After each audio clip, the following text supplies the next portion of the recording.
哪怕路幾遠也痛滾，腳步漸疲仍發奮。主賜的應許可信任，能療愈喪志灰心。凡事要信靠主恩，引領伴隨如腳印。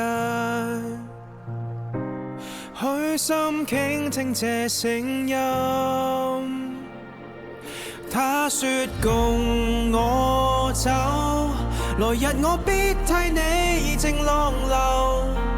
共我走，前路會打開缺口。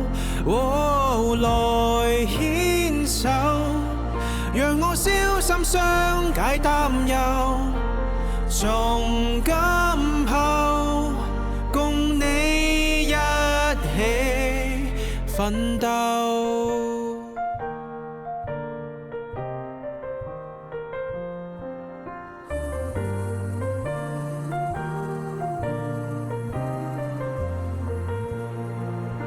曾踏遍曠野赤土，腳上泥塵滿布。他聽世間的哭號，憑着愛當中寶。隨着我主的腳步，來跟他走到老。他的呼聲多麼好，他說共我走，來日我必替你靜浪流。仍守候，前路會打開缺口。來牽手，讓我小心相解擔憂。從今後，共你一起奮鬥。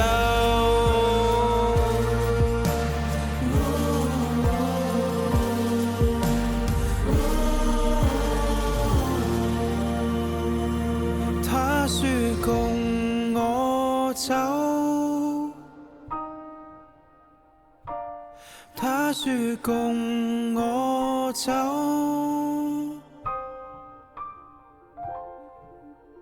共我走，來日我必替你靜浪流。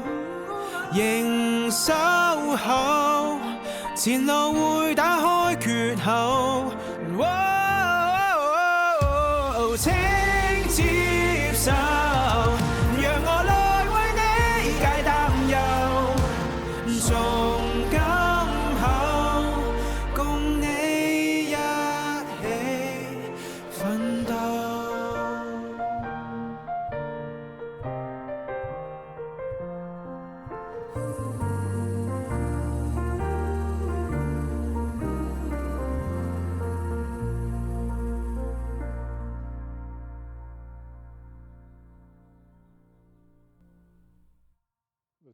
2026年青少年主題係耶和華向古代先知以諾發出嘅邀請，與我同行。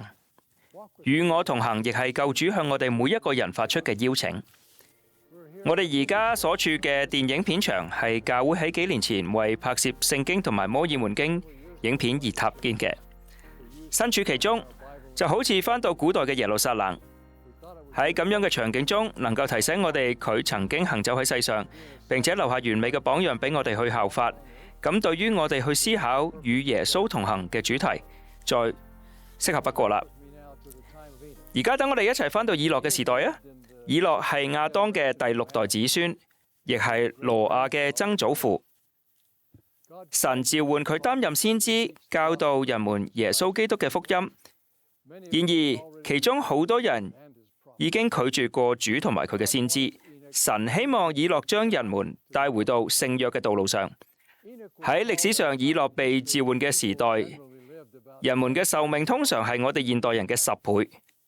佢喺當時嚟講，可謂非常年輕，可能相當於而家嘅青少年。以諾起初回應佢嘅召喚嘅時候，心中充滿疑惑。佢問神點解揀選佢。佢大概就係咁樣話：我太年輕啦，口才亦都唔係非常好，尤其係面對眾人講話嘅時候，大家都討厭我。你點解會選我呢？為咗回應以諾嘅疑慮同埋恐懼，主應許佢會賜俾佢當說嘅話，等佢講話嘅時候帶住力量。佢話：我的靈在你身上，所以你所有的話我都將認為是正當的。然後主賜俾以諾一個應許，並向佢發出邀請，亦係今日佢向你同埋我發出嘅邀請。你要住在我裏面，而我在你裏面，所以與我同行。聖經記載以諾蒙得主嘅祝福，與神同行，佢成為咗偉大嘅先知同埋先見。雖然有人拒絕咗佢，但係好多人仲係接受咗佢嘅教導，並且悔改。最後義人聚集喺一個佢哋稱之為神聖之城嘅地方。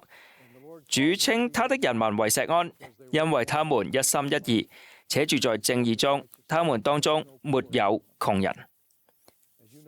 就好似你所知道，主召喚以諾嘅時候，佢所處嘅狀態並唔完美，仲具備好多特質同埋技能，經驗亦都唔足夠。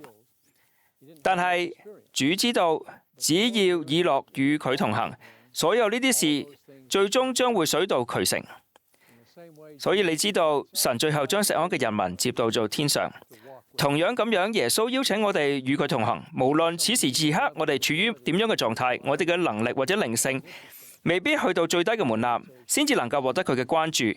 此刻佢已經向我哋所有人發出邀請，佢伸出佢嘅雙手，無一例外。但有一點我哋要清楚知道，救主邀請我哋與佢同行，唔係走喺任何我哋想要行嘅道路上，而係走喺佢嘅道路上。佢嘅道路係唯一一條能夠通往永恆幸福同埋永生嘅道路。就好似以諾咁樣與耶穌基督同行，係乜嘢意思呢？喺特林烏克斯會長被按手選派為總會會長嘅第二日，佢喺新聞嘅訪問中被問到佢俾教會嘅信息係啲乜嘢。烏克斯會長毫不猶豫咁樣就回答話：耶穌基督就係道路。佢引用咗摩爾門經中便雅憫王嘅教導話：沒有賜下別的名，也沒有別的道路或方法，人類兒女可以藉以得到救恩。所以如果要與主同行，就要與佢立約，從洗禮開始，每日盡力遵守佢嘅誡命。如果有不足之處就悔改，然後繼續努力。你要一直記得佢，佢會差遣佢嘅靈一直與你同在，指引、安慰同埋幫助你。佢會以恩典同埋慈悲賜福俾你。無論你面對嘅係成功、失敗或者係挑戰，佢都係你一切問題嘅答案。喺總會女青年會長艾米利貝爾弗尼曼同埋總會男青年會長提摩太法恩斯嘅協助下，等我哋一齊傾下與主同行嘅意思係乜嘢。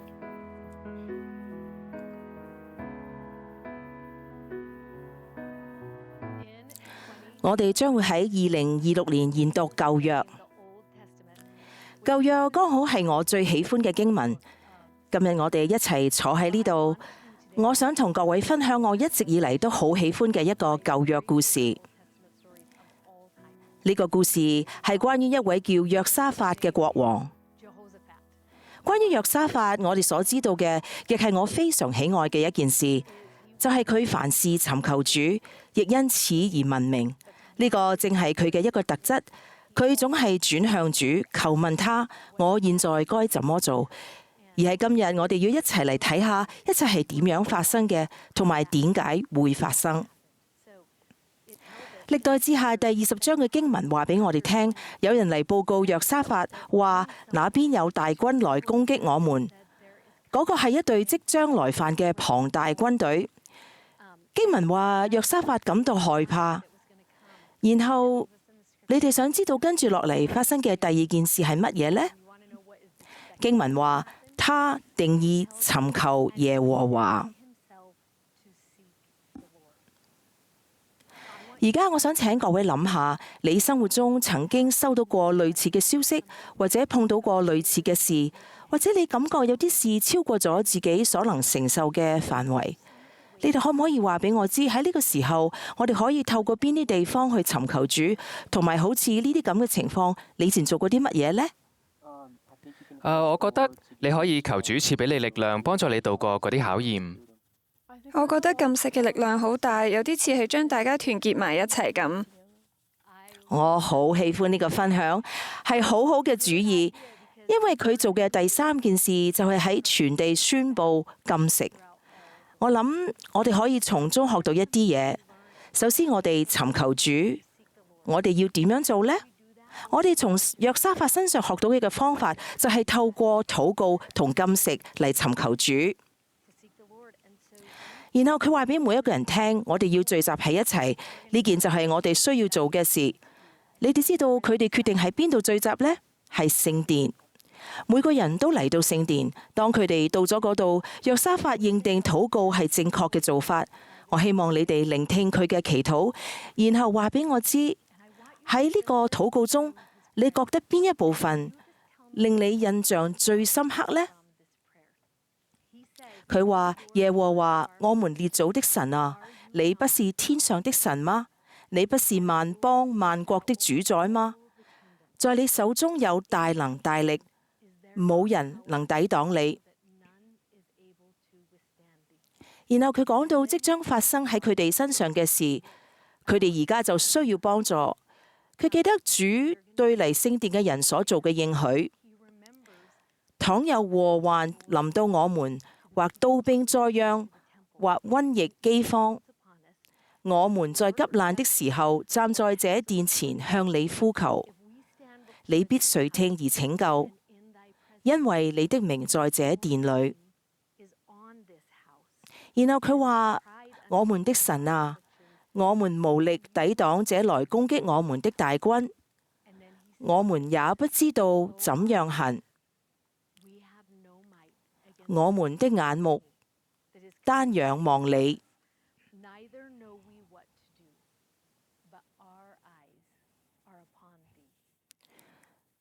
嗱，而家話俾我聽，從約沙法嘅禱告裏邊，你學到邊啲你好喜歡嘅事呢？有冇邊啲令你印象深刻嘅嘢呢？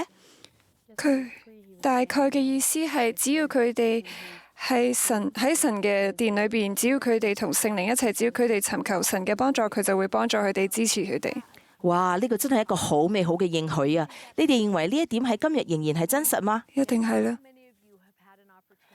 係啦，你哋當中有幾多人有機會去過聖殿，喺嗰度感受過主嘅同在？仲有當我哋喺佢嘅殿中轉向佢嘅時候，感受到嗰種力量呢？我中意喺最後佢用對神嘅承諾嚟結束呢個祈禱。呢個係一個雙向嘅承諾，因為佢唔單止係向神祈求呢啲祝福，佢仲係同神承諾緊，無論佢做乜嘢或者講乜嘢，佢都會仰望佢。你哋有冇做過咁樣嘅祈禱呢？有好多。冇錯，而且主會以各種唔同嘅方式嚟回答我哋嘅禱告。我哋會喺約沙法嘅故事學到呢一點。事實上，經文中記載咗我喜歡嘅一件事，發生喺佢禱告嘅過程中，同埋禱告之後。猶大眾人和他們啲嬰孩、妻子、兒女都站在耶和華面前，那時耶和華的靈在會中臨到。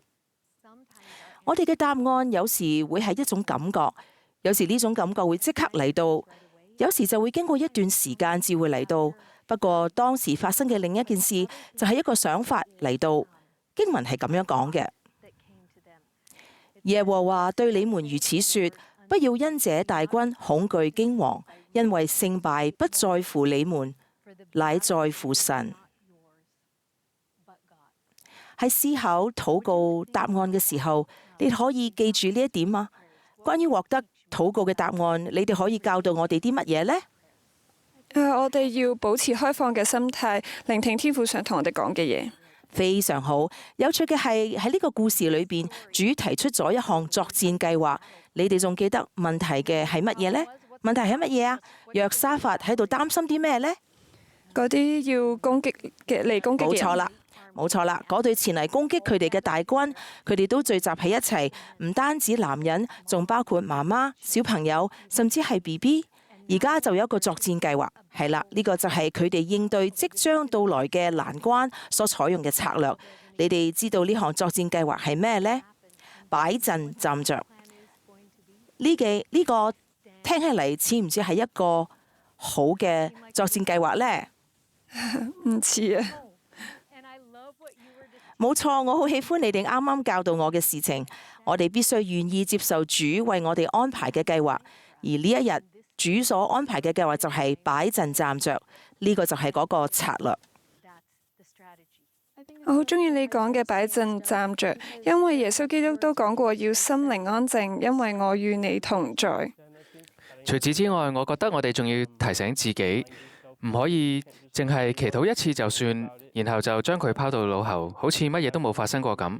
我哋不斷要提醒自己，要記得神，記得耶穌基督，記得嗰次祈禱同埋嗰啲需要幫助嘅事，並且尋求答案。佢嘅時機係完美嘅，佢無所不知，佢知道更好嘅計劃。只要我哋耐心咁等候，時機會到，我哋嘅祈禱會得到回應。我好中意呢一點。喺離開呢度之後，我哋將進入以與他同行為主題嘅一年。我希望我哋每個人都能夠設定目標，喺每日嘅禱告上做得更好。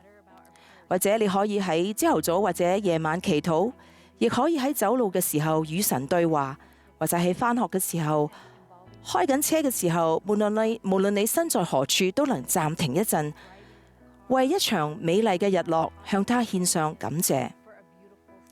而呢個正正就係答案同祝福臨到嘅方法，亦係我哋鞏固與他關係嘅方法。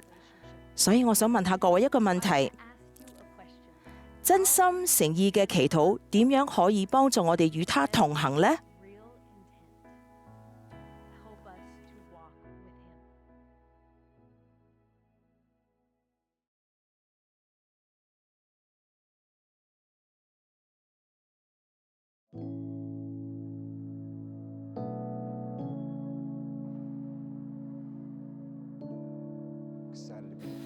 今日能夠同各位一齊聚喺呢個代表畢士大池嘅樓梯上邊，我感到非常之高興。呢一個係一個令人驚嘆嘅地方，我好中意呢個故事。耶穌喺呢一度治愈咗嗰個人，要佢拎起佢嘅床褥，並與佢同行。呢個係一個身受病痛折磨嘅人得以痊愈嘅故事。我認為我哋可以好容易就將佢應用喺靈性上獲得醫治，以及我哋明明有耶穌基督喺我哋嘅面前，卻時常看目標看過了頭，或者憑自身嘅力量或者智慧尋求其他能夠醫治我哋嘅事。雖然呢個故事講述嘅係一個人獲得身體嘅醫治，但係我哋亦都可以將佢應用喺靈性上，思考點樣可以透過悔改轉向基督，承認佢係世界嘅救主，從而獲得靈性嘅醫治。我想請各位想象一下，喺呢個地方，喺呢個樓梯上邊，病人為咗獲得醫治被帶到呢度。當時有傳說話，天使偶爾會嚟到攪動池子裏面嘅水，當水被攪動嘅時候，跟住入水池嘅人就會得到痊愈。嗰度有一個病咗38年嘅人，佢最大嘅願望就係成為第一個進入呢個池子裏面嘅人。然而總係有人比佢更加早入到去。有一日，救主嚟到畢士大池，佢知道嗰個人，於是走向佢。想象一下，救主知道嗰一日佢會醫治某一個人，會同一個唔能夠行走嘅人同行，佢可能會有點樣嘅想法或者感受呢？你認為救主嗰一日前往畢士大池去見到嗰個人嘅時候，你覺得佢心情會係點樣嘅呢？可能係喜悅，因為有人終於得到一樣38年嚟都冇過嘅嘢。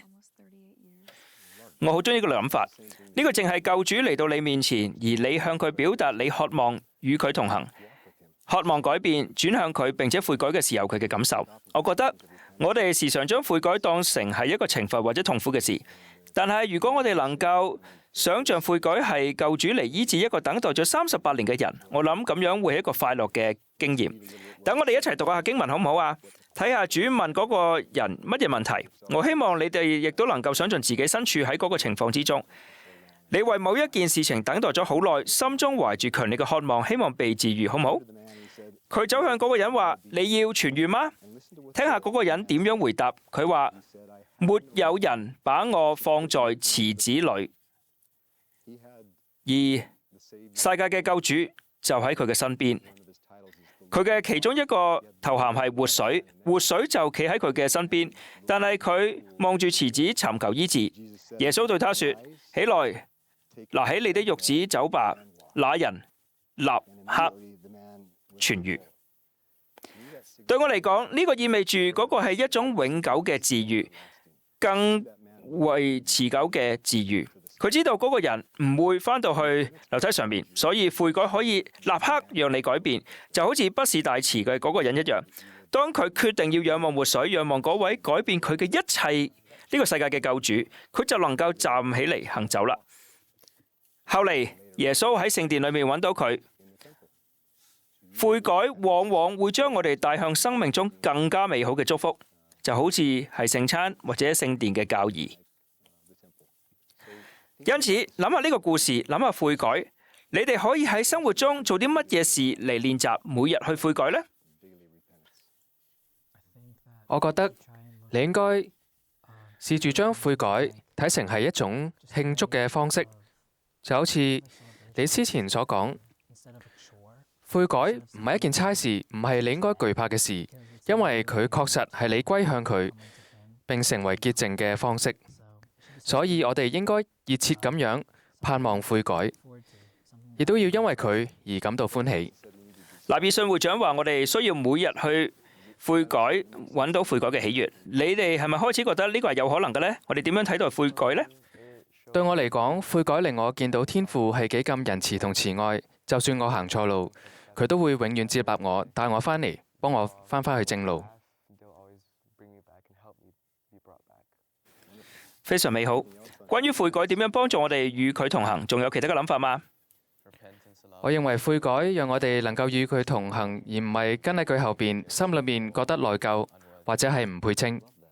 我都好中意呢個分享啊！喺教義和聖約第45篇裏面有一段經文提到，佢係我哋喺父面前嘅中保。佢會企喺我哋嘅處境，成就我哋，鞏固我哋，幫助我哋。我好中意呢段美好嘅經文。佢唔係要我哋跟住喺後邊走，而係與佢同行，係嘛？我哋悔改嘅時候，我哋承諾會改變並改善自己。真正嘅悔改係去改變，係咪啊？改變我哋嘅心思意念同埋思維方式。知道我隨時都可以返到佢身邊，對我嚟講係一種安慰。就算我犯過大錯，仍然可以同佢同行。係啊，悔改唔係一個後備方案，而係原定嘅計劃，係咪？我哋每個人都有不足之處，而訂立聖約嘅最大祝福之一，就係我哋會有一位救主。對我嚟講，呢樣提醒我，就算係微小嘅事，都可以令你更接近耶穌基督。就係每日9個小時，係咪？每日踏出一小步，我哋就能夠更加似佢啦。我認為呢個係代表我哋需要更加信任天父嘅方法，而唔係淨係靠自己嘅方法。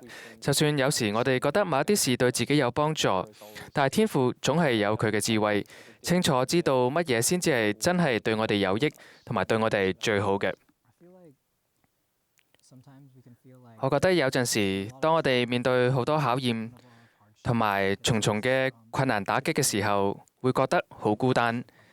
甚至係好似俾人遺棄咗一樣。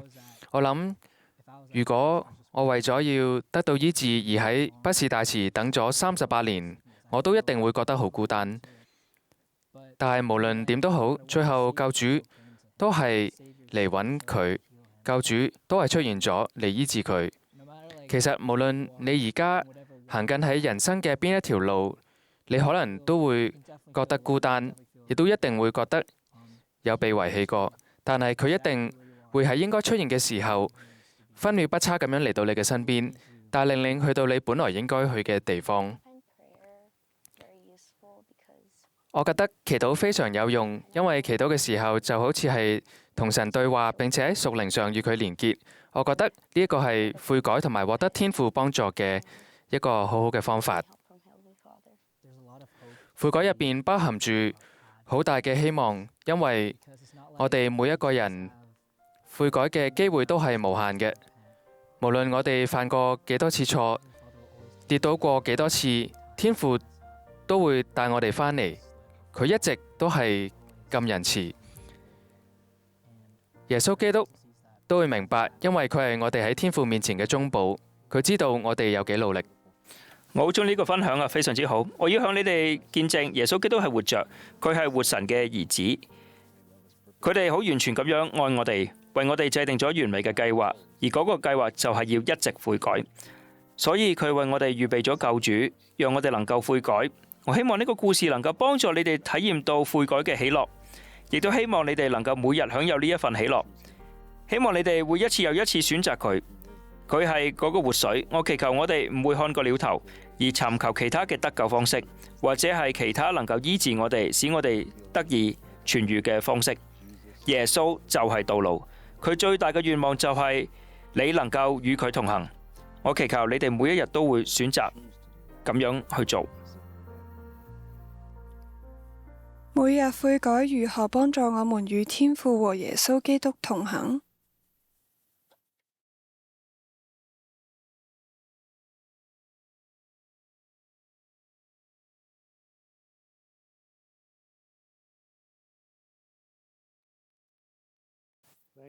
感謝你哋各位能夠嚟到呢度，我非常感激你哋，好高興能夠稍微認識你哋一下。我亦都想聽下你哋嘅分享。我哋嘅主題係與救主同行。我想講下教義同埋聖約喺其中所扮演嘅角色。佢話與我同行，而教義同埋聖約又係點樣喺其中發揮作用呢？對我嚟講，就好似洗禮同埋聖餐咁樣嘅教義，係我哋同神立下莊嚴而且有約束力嘅承諾。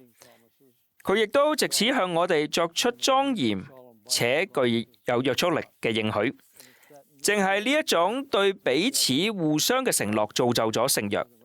就好似你哋所知道，羅素納爾遜會長提醒我哋，聖約唔單止係協議，即使承諾本身非常重要，聖約亦都唔只係承諾，而係深化我哋同神同救主關係嘅方式。呢一種關係係我哋真正所盼望嘅關係。所以想請你哋分享一下，你哋對呢個主題有咩諗法，或者想有啲乜嘢嘅問題要提問呢？當我哋立約嘅時候，我哋實際承諾咗啲乜呢？我認為主要係承諾去愛神、為神服務，並且遵守佢其他嘅誡命。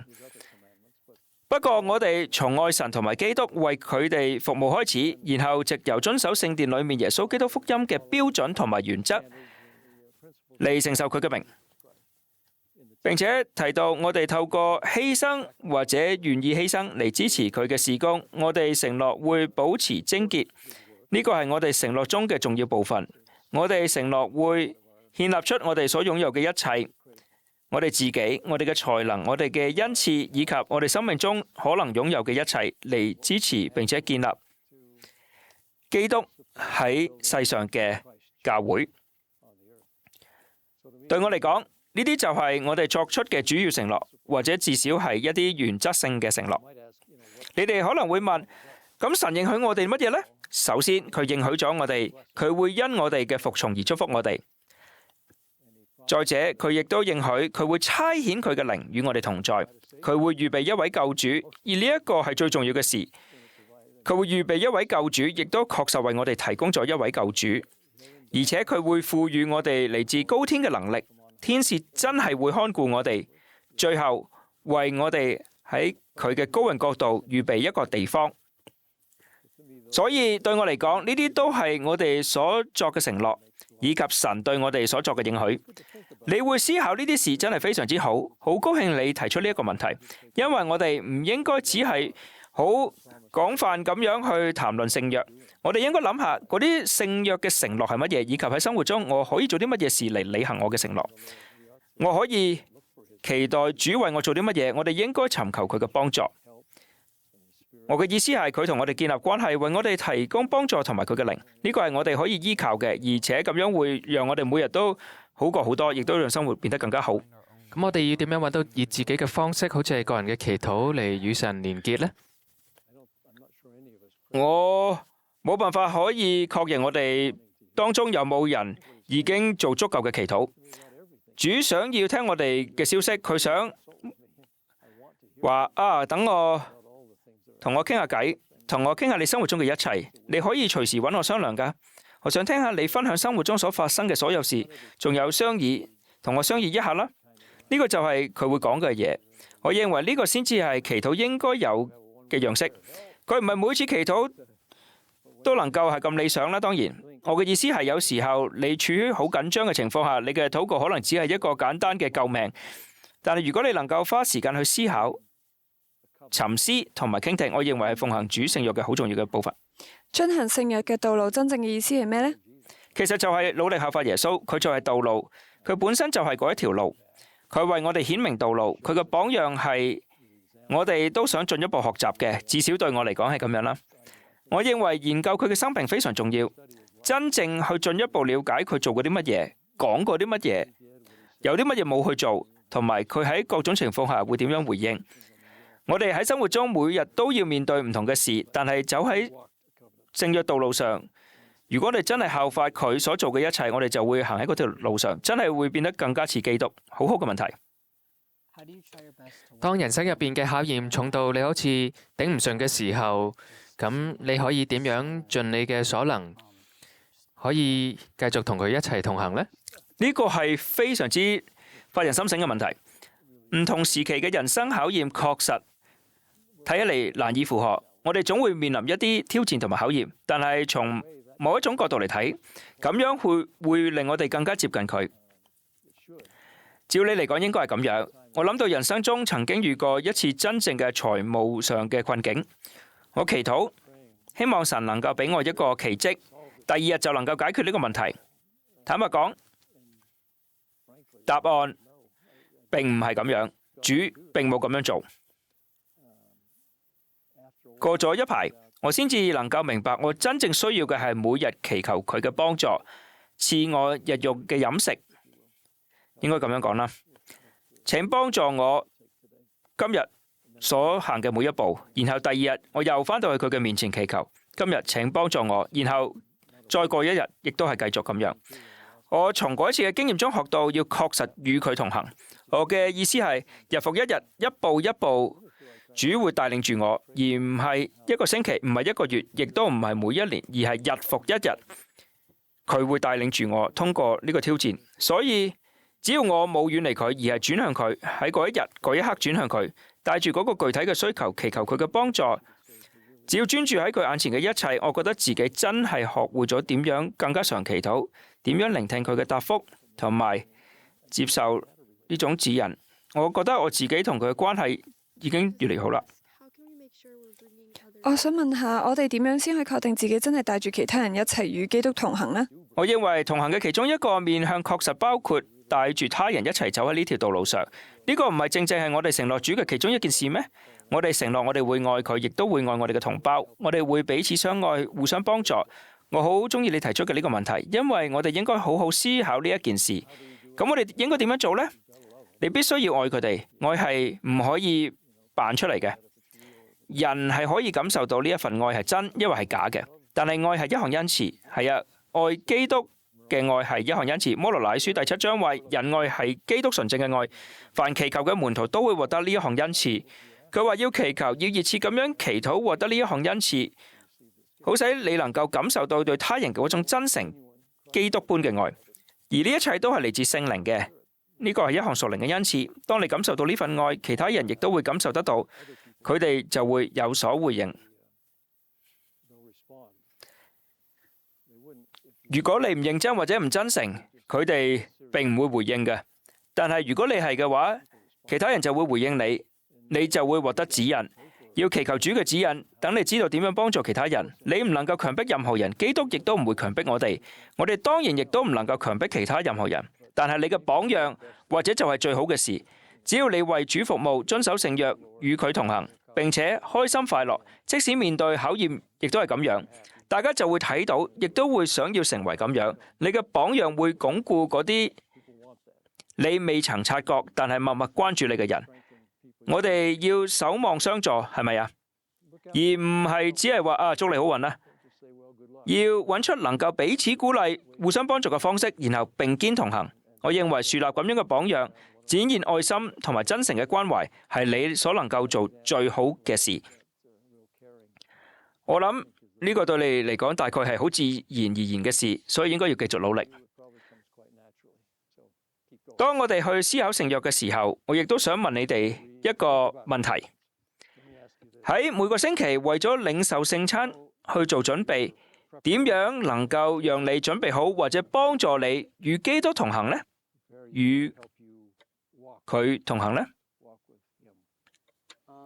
我淨係諗到基督，因為成個聖餐嘅意義就係要集中喺基督身上。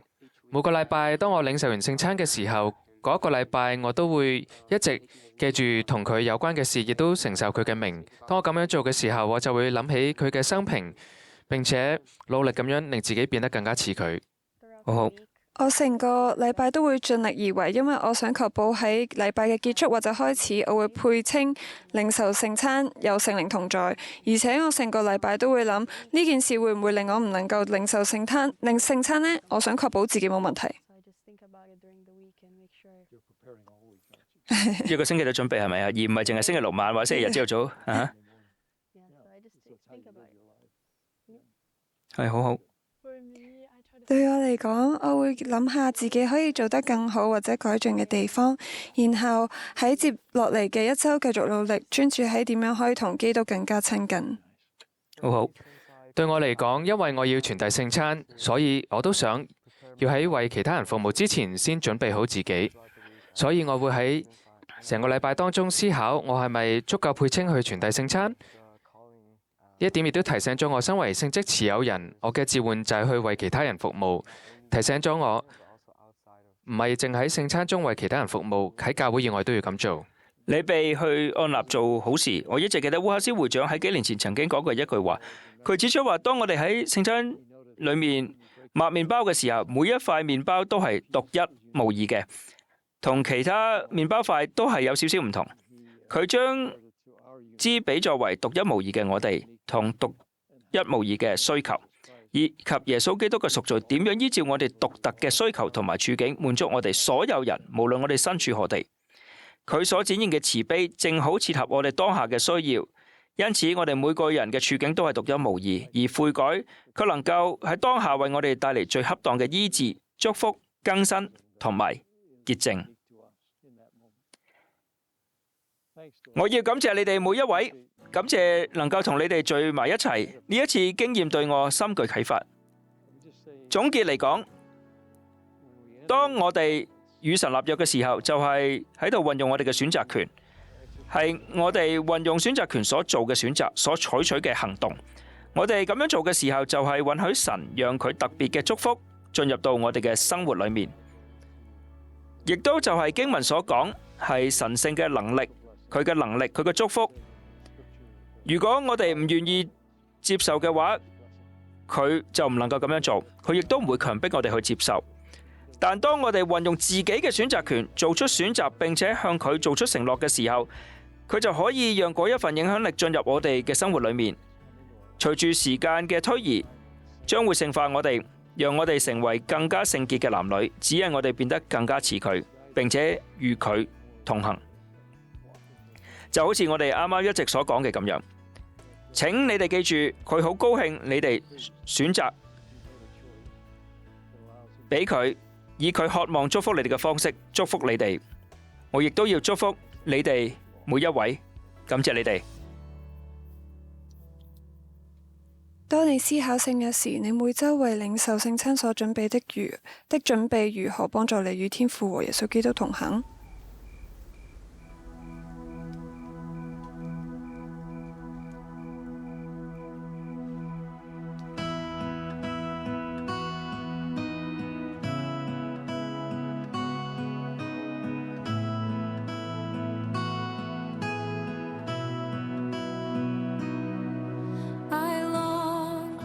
？A quiet place alone, an escape from all the noise and the chaos in my mind. Lord, you are my safest place, my fortress, where I find my strength and power in the stillness of your voice. Oh, nothing compares to how it feels sitting in your presence with you here. I wanna sit in your presence, Jesus.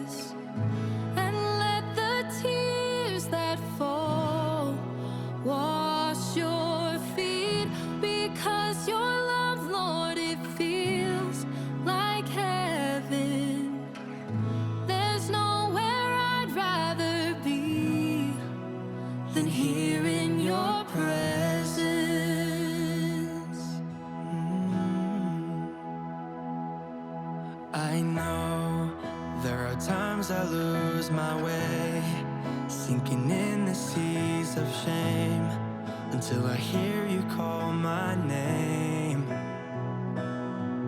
Lord, you never leave me when I falter, always reaching in the water to pull me back in your embrace. So I lift my voice in praise and gratitude, forever kneeling here in awe of you.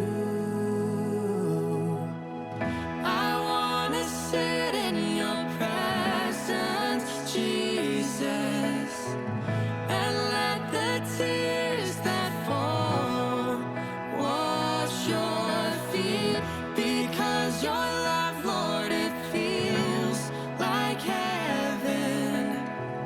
There's nowhere I'd rather be than here in your presence.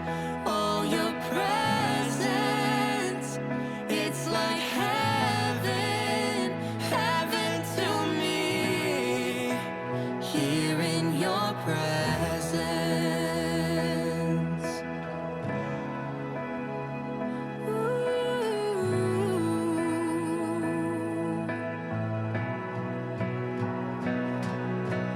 Lord, I stand in awe of who you are. There's no one like you. Nothing else compares to how it feels to just be with you. Lord, I stand in awe of who you are. There's no one like you. Nothing else compares to how it feels to just be with you. Lord, I stand in awe of who you are. There's no one like you.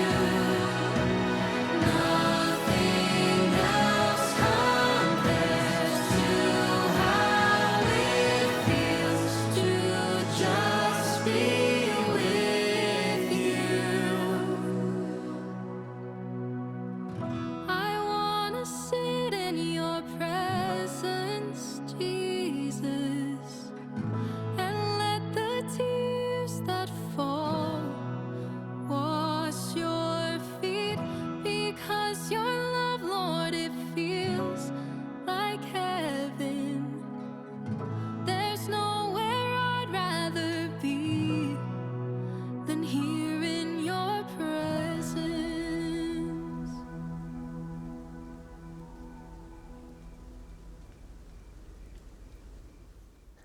感謝所有參與討論嘅人。我哋希望喺觀看嘅各位，無論你哋身在何地，亦都能夠展開有益嘅討論。關於與我同行嘅意義同埋應用，我哋嘅討論並冇提及每一點，但係我哋相信每一個人嘅分享都已經幫助我哋加深對呢一個主題嘅思考。我哋希望各位喺新嘅一年中能夠花更多嘅時間進一步談論與我同行呢個主題。更加重要嘅係你哋能夠體驗到與主嘅關係更加接近。我想提醒我哋所有嘅人，我哋嘅天父同埋佢嘅兒子，我哋嘅救主，完全咁樣愛我哋，因為佢哋完全咁愛我哋，佢哋希望我哋能夠好似佢哋一樣，體驗佢哋所體驗到嘅嗰種極大嘅喜悅。佢哋知道咁樣係需要付出點樣嘅代價，佢哋亦都知道點樣幫助我哋達成目標。沃斯會長話耶穌基督就係道路嘅時候，佢指嘅係耶穌基督福音嘅聖約誡命同埋標準，係實現呢啲神聖潛能嘅唯一道路。呢個唔係簡單咁樣完成一堆任務或者係一定數量嘅善行，亦都唔係自我感覺良好，而係在於成為點樣嘅人。當我哋與基督同行嘅時候，就會變得更加似基督。咁就係我哋承受佢嘅名嘅方法。我鼓勵各位親自去學習更多有關耶穌基督嘅生平，以及佢同埋天父同行嘅榜樣。耶穌係天父完美嘅門徒，就好似我哋努力成為佢同埋父嘅門徒一樣。